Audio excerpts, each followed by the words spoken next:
এয়া চাওক 2টা নাৰিকল আৰু আধা কেজি চেনি এটা নাৰিকলত এপোৱা দিওঁ আৰু এয়া নাৰিকল ৰুকনিত ৰুকাহে মিক্সিত ৰুকা নাই এবাৰ লাডুকেইটা কেনেকুৱা হয় আপোনালোকে চাই থাকিব এয়া ভাজিম এতিয়া কিমান দেৰিলৈকে ভাজো আৰু কিমান জোখত ৰাখোঁ সেইটো আপোনালোকে চাই থাকিব যদি কাৰোবাক লাগে জনাব লাডু টেষ্টি ধুনীয়া হয় এয়া ভাজি আছো দেই চাওক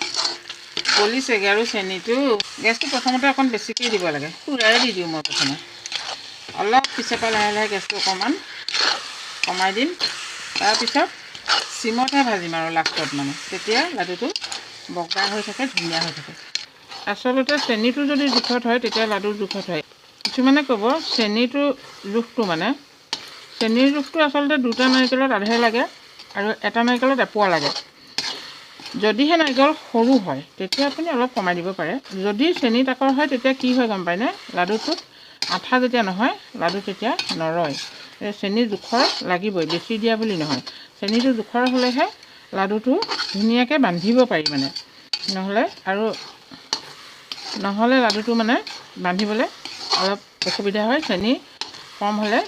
আঠাটো কম হয় আৰু এটা কথা যদি লাডুটো বগা হ'বলৈ হয় তেতিয়া মই এতিয়াও জুইটো কমোৱা নাই গেছ ফুলেই দি আছোঁ ইয়াত থকা এই ক'লা অকণ আনিলোঁ দেখিছেনে কি নাজানো এনেকৈ কিবাকিবি পালে মানে বাচি পেলাব লাগে বাতি এটাত পানী অকণ লৈ হাতটো ধুই যাওঁ এয়া দেখিছে নহয় ইতিমধ্যে ৰস ওলাইছে চেনিটো মানে গলিলে আৰু এতিয়া মই গেছটো কমাই দিম কমাই দি ভাজি থাকিম আৰু এতিয়া যদি জুইটো বেছি দি থাকোঁ তেতিয়া লাডুটো ক'লা হ'ব এতিয়া গেছটো মই কমাই দিলোঁ আৰু হেতা কিন্তু আপোনালোকে পটাপট লৰাব লাগিব লাহেকৈ এনেকৈ লৰালে আপোনাৰ লাডু ৰং হৈ যাব কেৰাহী তলিত এনেকৈ খৰকৈ লৰাব লাগিব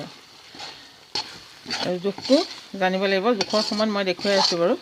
এতিয়া মই গেছ কমাই দিলোঁ এতিয়া জুই দিব নোৱাৰি আৰু চিমত দি পেলাই গেছটো লৰাই আছোঁ এয়া দেখিছেনে হৈছে আৰু অকণমান আছেগৈ আৰু যদিহে অকণমান বেছি হয় তেতিয়া লাডুটো ফাটি যাব কিন্তু ৰখাব নোৱাৰিব সেইকাৰণে একেবাৰে জোখত ৰখাব লাগিব ইতিমধ্যে হৈ গৈছে নমাম আৰু মই নমাবৰ সময়ত জোখটো আপোনালোকক দেখুৱাই আছোঁ আৰু অকণমান লাগিব বেছি নহয় গেছ কিন্তু একদম চিমত আছে দেই ধপধপাই আছে দেখিছেনে গেছে বছ হৈ গৈছে আৰু আপুনি এটা কাম কৰিব পাৰে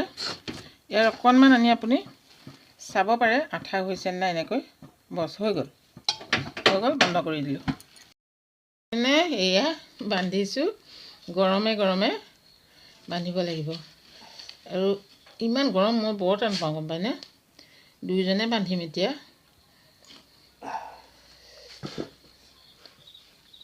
আমি দুইজন লাগি যাওঁ আৰু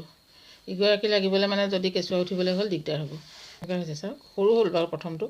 একে ডাঙৰ কৰিম এইটো কেইটকা এইটো 5 টকা নহয়নে এইটো 5 টকা দিম কিছুমানে কি কৰে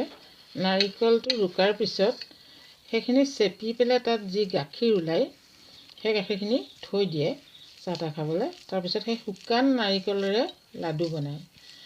সেইধৰণে কৰিলে কি হয় জানেনে নাৰিকলটোৰ মানে লাডুটোৰ টেষ্ট নাথাকে একো মই কিন্তু কেতিয়াও নাৰিকলখিনি চেপি নেপেলাওঁ নাৰিকল যেনেকৈ আছে তেনেকৈ ভাজি লাডু কৰি দিওঁ চেপি পেলালে আচল টেষ্টটো নাথাকে কেনেকুৱা দেখিছে জনাব দেই এয়া লাডু জোখৰ হৈছে চাওক একদম ধুনীয়া জোখৰ আছে এইবিলাক লাডু এটাত কেইটকাকৈ দিব আপোনালোকে মই কিন্তু এটা লাডুত 10 টকাকৈ বিকিম আৰু সৰু যদি ইয়াতকৈ কৰোঁ আছে ইয়াৰ মাজতে 2টা সাইজ আছে সৰুটোত 5 টকা ল'ম ইয়াত কিছুমানৰ উভহা ওলাই থাকে মই আগতে কৈছোঁ মিক্সিত পিছা নহয় তথাপি মোৰ লাডুত কিন্তু উভহা নোলায় মানে ওপৰত কিছুমান উভহা ওলাই থকা তেনেধৰণৰ কেতিয়াও নহয় মিহি হয় এয়া ৰাতি প্ৰায় 12টা বাজিবৰ হৈছে লাডু বনাই আছোঁ মানে সময় নহ'লেগৈ আৰু আগৰ ওচৰত সেইকাৰণে ভাত পানী খাই বৈ আজৰি হৈ ৰাতি হ'লেও বনাইছোঁ আৰু কি হৈছে দেখিছেনে লাষ্টত এয়া গুড়ি হয়নে বান্ধিবলৈ অসুবিধা হৈছেনে অকণমান মানে বেছি হ'ল ভজা কিন্তু বেছিও নহয় জোখতে আছে ইমান জোখত আপুনি ৰাখিব নোৱাৰে লাষ্টৰ গুড়িকেইটা সৰহ নাৰিকল হ'লে কেতিয়াবা এনেকুৱা হয় তেতিয়া কি কৰিম অকণমান কেৰাহীখন আকৌ গৰম কৰি আনিম গৰম কৰিলে এয়া ধুনীয়াকৈ বান্ধিব পৰা হ'ব বৰ্তমান বান্ধিব পাৰি আছোঁ আৰু বান্ধিছোঁ কিন্তু আপোনালোকৰ যদি এনেকুৱা অসুবিধা হয় তেতিয়া গেছটো চিমত দি আপুনি কেৰাহীখন অকণমান গৰম কৰি আনিব অনাৰ লগে লগে আকৌ বান্ধিব পাৰিব মই এতিয়া পাৰি আছোঁ বাৰু বান্ধি আছোঁ কথাটো তথাপিতো আপোনালোকক জনাই ল'লোঁ লাডু হৈ গ'ল এটা নাৰিকলত 20টা লাডু হ'ব বুলি কৈছিলোঁ মই কিন্তু এটা নাৰিকলত 30টা লাডু হ'ল লাডু ডাঙৰ ডাঙৰ হৈছে চব এয়া এনে সৰু নাৰিকল হ'লে এটাত 20টা হয় নাৰিকলটো আচলতে ডাঙৰ আছিলে বাৰু সেইকাৰণে এটাত 30টাকৈ হ'ল ডাঙৰ ডাঙৰ লাডুটো সৰু কৰা হ'লে এটা নাৰিকলত 30টাতকৈ বেছি হ'লহেঁতেন এনেকুৱা যদি সৰু সাইজ কৰোঁ তেতিয়া কিন্তু ডাঙৰ নাৰিকলত প্ৰায় 40টা লাডু হৈ যায় এতিয়া ডাঙৰ লাডু কৰিছোঁ যদিও এটাত 30টা হৈছে চব 60টা হ'ল এতিয়া মোৰ লাডু কেনেকুৱা হৈছে আপোনালোকে কমেণ্ট কৰি জনাব